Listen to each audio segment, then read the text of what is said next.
Sir ಇದು last segment. Right sir. ಕನ್ನಡದ ಪ್ರತಿಭಾವಂತ ನಾಯಕರ ಬಗ್ಗೆ ಓಕೆ ಮತ್ತು ಬೇರೆ ಬೇರೆ ವಿಷಯದ ಬಗ್ಗೆ ಆ್ಯಕ್ಷನ್ ರಿಯಾಕ್ಷನ್ ಅಂತ ಇದ್ರದ್ದು ನೋಟು. ಓಕೆ. ಸೊ ಟಕ್ ಅಂತ ನಿಮ್ಗೆ ಏನು ಅನಿಸುತ್ತೆ ಹೇಳಿ sir. Right sir. Darshan sir. Darshan sir ಅಂತಿದ ತಕ್ಷಣ ನನಗೆ ನೆನಪಾಗೋದು ಮೊದಲನೇ cinema Majestic sir. Super. Sudeep sir. Sudeep sir ಅವ್ರ ವಾಯ್ಸ್. ಓಕೆ.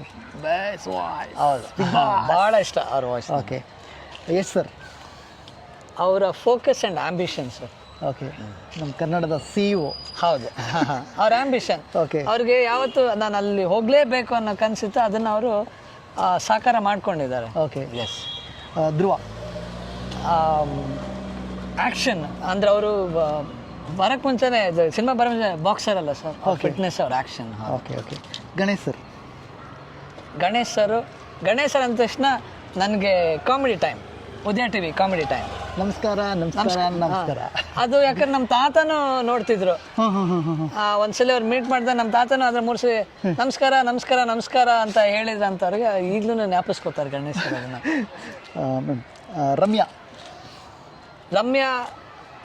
ರಮ್ಯಾ ಅಂತ ಹೇಳಿದ ತಕ್ಷಣ ನನಗೆ ಅಭಿ ನೆನಪಾಗಿದೆ ಸರ್. ಅವ್ರ ಮೊದಲನೇ ಸಿನಿಮಾ ಅವನ ಸೆಟ್ಟಲ್ಲಿ ಭೇಟಿ ಮಾಡಿದ್ದು. ಆಮೇಲೆ ಇದುವರೆಗೂ ಅವ್ರ ಜೊತೆ ಒಂದು ಒಳ್ಳೆ ಫ್ರೆಂಡ್ಶಿಪ್ ನಮ್ಮ ಇಡೀ ಫ್ಯಾಮಿಲಿಗೆ ಇದೆ. Okay. Vijay sir stunts sir. Stunts. Yes. ಅವ್ರ fitness strength. Okay. Stunts. Rakshit Shetty ಅವರ ವೆರೈಟಿ ಸರ್, ಅಂದರೆ ಆ directors mind. Okay. Rishab Shetty ಅವರು ಒಂದು ಅವರ ಫೋಕಸ್ಸು. ಆ್ಯಂಡ್ ಅಫ್ಕೋರ್ಸ್ ಈಗ ಸದ್ಯಕ್ಕೆ ರಿಷಬ್ ಶೆಟ್ಟಿ ಅವ್ರ ಅಂದ ತಕ್ಷಣ ಕಾಂತಾರಾನೇ ನೆನಪಾಗೋದು ಸರ್. ಕಾಂತಾರ, ದೈವ. ಓಕೆ. ಆ್ಯಕ್ಟರ್ ನಿಖಿಲ್ ಕುಮಾರಸ್ವಾಮಿ. ಎರಡಿದೆ ಅವ್ರದ್ದು, ಪೊಲಿಟಿಷಿಯನ್ ಒಂದು, ಆ್ಯಕ್ಟರ್ ಆಗಿ. Love for cinema sir. ಅವ್ರಿಗೆ ನಾನು ಆ್ಯಕ್ಟರ್ ಆಗಬೇಕು ಅಂದರೆ ಈಸಿಲಿ ಡೈರೆಕ್ಟಾಗಿ ಪಾಲಿಟಿಕ್ಸ್ಗೆ ಹೋಗಿರ್ಬೋದಾಗಿತ್ತು. ಬಟ್ ಇಲ್ಲ, ನಾನು ಒಬ್ಬ ಆ್ಯಕ್ಟರ್ ಆಗಬೇಕು ಅಂತ ಲವ್ ಫಾರ್ ಸಿನಿಮಾ ಆಯ್ತಲ್ಲ ಸರ್. ನನಗೆ ಆ್ಯಕ್ಚುಲಿ ಈ ಮುಖಾಂತರ ನನಗೆ ಈ ವಿಷಯ ಬಂದರೆ ಹೇಳ್ತೀನಿ. ನನಗೆ ಆ್ಯಕ್ಚುಲಿ ಅವ್ರದ್ದೆಲ್ಲ ಸಿನಿಮಾಗಳು ನೋಡಿದ್ದೀನಿ. ಅವ್ರು ಇನ್ನೂ ಆ್ಯಕ್ಟ್ ಮಾಡಬೇಕು ಆ್ಯಕ್ಟ್ ಮಾಡಿ ಇನ್ನೂ ಕನ್ನಡ ಚಿತ್ರರಂಗದಲ್ಲಿ ಒಳ್ಳೊಳ್ಳೆ ಸಿನಿಮಾ ಮಾಡಬೇಕು, ಇನ್ನೂ ಜನ ರಂಜಿಸಬೇಕು ಅಂತ ನನಗೆ ಅನಿಸ್ತಿರುತ್ತೆ. Right sir. ಹೌದು. ಇನ್ನೊಂದು ಸ್ವಲ್ಪ ಪ್ರೊಡಕ್ಷನ್ ಹೌಸ್ಗಳು ಆ ಥರದ್ದು ದೊಡ್ಡವ್ರು ಬಂದರೆ ಹೆಲ್ಪ್ ಆಗುತ್ತೆ ಇಂಡಸ್ಟ್ರಿ. ಖಂಡಿತ ಸರ್ ಅನ್ನೋದು. ಸರ್ ಪ್ರೊಡ್ಯೂಸರ್ಸ್ ಬಗ್ಗೆ ನಿಮ್ಮ ವರ್ಡ್ಸ್. ಅಂದರೆ ಜನರಲ್ ಆಗಿ ಪ್ರೊಡ್ಯೂಸರ್ಸ್ ಬಗ್ಗೆ ನಿಮ್ಮ ವರ್ಡ್ಸ್, ಓವರ್ ಆಲ್ ಪ್ರೊಡ್ಯೂಸರ್ಸ್ ಬಗ್ಗೆ ನಿಮ್ಮ ವರ್ಡ್ಸ್. ಸರ್, ಪ್ರೊಡ್ಯೂಸರ್ ಅಂದ ತಕ್ಷಣ ನನಗೆ ಫಸ್ಟ್ ನೆನಪಾಗದೆ ಅನ್ನದಾತರು. ನಮ್ಮ ತಾತ ಹೇಳ್ತಿದ್ರು, ನಮಗೆಲ್ಲ ಅನ್ನ ಕೊಟ್ಟವರು, ನಮಗೆ ಸಿನಿಮಾದಲ್ಲಿ ಅವಕಾಶ ಮಾಡಿಕೊಟ್ಟವರು ಅನ್ನದಾತರು. ಅದಕ್ಕಿಂತ ಇನ್ನು ಬೇರೆ ಏನು ಹೇಳಿ ಅದ್ರ ಮೇಲೆ ಕೆಳಗೆ ಏನು ಯೋಚನೆ ಮಾಡಬೇಕಾಗಿಲ್ಲ ಸರ್. ಅದು ಅನ್ನದಾತರು ಅನ್ನೋದೇ ಒಂದು ದೊಡ್ಡ ಟಾಪ್ ವರ್ಡ್ ಡೆಫಿನೇಷನ್. ಅದು ಹೌದು, ಅದೇ ಒಂದು ಬುಕ್. ಅದು director captain of the ship. ಅಂದರೆ ಹಿ ಡ್ರೈವ್ಸ್ ದ ಟೀಮ್. ಓಕೆ. ಅಂದರೆ ಒಂದು ಸಿನಿಮಾ ಶೇಪ್ ಆಗೋಕ್ಕೆ ಆ ಸಿನಿಮಾದ ತಾಯಿ. Okay. Director sir. Sir Kannada. ಜೀವ ಸರ್, ನಮ್ಮ ಜೀವ, ನಮ್ಮ ಜೀವನ. ಇವತ್ತು ನಾವೆಲ್ಲ ಉಳಿದಿದ್ದೀವಿ ಅಂದರೆ ಆ ಕನ್ನಡನೇ ಕಾರಣ ಸರ್. ಆ ಭಾಷೆ ಸಿನಿಮಾ ಮಾಡೇ ನಾವು ಇವತ್ತು ಬದುಕ್ತಾ ಇರೋದು.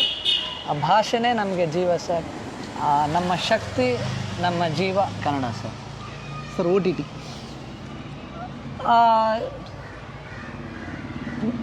That is N added medium sir. ಈಗ ಅಂದರೆ ಹೇಳಲಿಲ್ಲ, OTT ಬಂದಾಗಿಂದ ಸಿನಿಮಾ ಥಿಯೇಟ್ರ್ಗಳಿಗೆ ಬರ್ತಲ್ಲ. ಯಾಕಂದರೆ ವಿತ್ ಇನೋವೇಷನ್ ಏನಾಗುತ್ತೆ ಸರ್, ಹೊಸ ಮೀಡಿಯಮ್ಗಳು ಹುಟ್ಕೋತಾ ಹೋಗುತ್ತೆ ಸರ್. ಅಂದರೆ ಸಿನಿಮಾನ, ಎಂಟರ್ಟೈನ್ಮೆಂಟ್ನ ಇನ್ನಷ್ಟು ಆಕ್ಸೆಸಬಲ್ ಮಾಡಿರೋದು ಇವತ್ತು OTT sir. Entertainment channels. Entertainment sir ಅಂದರೆ ಜನಕ್ಕೆ ಈಗ ಮನೆಯಲ್ಲೇ ಕೂತ್ಕೊಂಡು ಎಷ್ಟೋ ಜನಕ್ಕೆ ಒಂದೇ ಕಡೆ ಕೂತ್ಕೊಂಡು ಒಂದು ಮನೋರಂಜನೆ ತಗೊಳ್ಳೋ ಅಂಥ ಅವಕಾಶ ಮಾಡಿಕೊಂಡ್ವಿ entertainment channel sir. Sir awards rewards ಬಗ್ಗೆ. Right sir. ಸರ್ ಎರಡೂ ಇಂಪಾರ್ಟೆಂಟು ಸರ್. ಯಾಕಂದರೆ ಕಷ್ಟಪಟ್ಟಿದ್ದಕ್ಕೆ ರಿವಾರ್ಡು ಬೇಕೇ ಬೇಕು. ಅವಾರ್ಡು ಅನ್ನೋದು ಒಬ್ಬ ಯಾರಿಗೇ ಆಗಲಿ, ಟೆಕ್ನಿಷಿಯನ್, ಆ್ಯಕ್ಟ್ರಿಗೆ ಅವ್ರು ಮಾಡಿದ ಕೆಲಸನ ರೆಕಗ್ನೈಸ್ ಮಾಡಿದ್ರು ಅನ್ನೋದು ಒಂದು ಎಕ್ಸ್ಟ್ರಾ ಮೋಟಿವೇಶನ್ ಕೊಡುತ್ತೆ ಸರ್. ಸರ್ ಇವತ್ತಿನ ಸೋಷಿಯಲ್ ಮೀಡಿಯಾ ಸ್ವಲ್ಪ ಕಾಮ್ ಡೌನ್ ಆಗಬೇಕು ಸರ್. ಓಕೆ.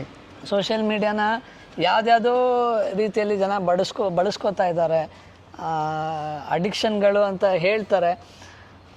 ಬಟ್ ಏನಂದರೆ ಮೀಡಿಯಾ ಅಂದರೆ ಏನು ಸರ್? ಮೀಡಿಯಾ ಅಂದರೆ it's A channel of communication, ಅಷ್ಟಕ್ಕೆ ಮಾತ್ರ ಬಳಸಬೇಕು ಸರ್. ಬೇರೆ ಯಾವುದಕ್ಕೂ ಬೇಡದಿರೋ ಸಾಕಷ್ಟು ಇವತ್ತು ಬಳಕೆಗಳಾಗ್ತದೆ ಸರ್, ಅದು ಆಗಬಾರ್ದು ಅಂತ ನನ್ನ ಒಂದು ಅನಿಸಿಕೆ ಸರ್. ಸರ್ ಪೈರೇಟೆಡ್ ನಮ್ಮ ಶತ್ರು sir. Definitely sir, thank you. Director ರೋಟಲ್ಲಿ love you love you love you love you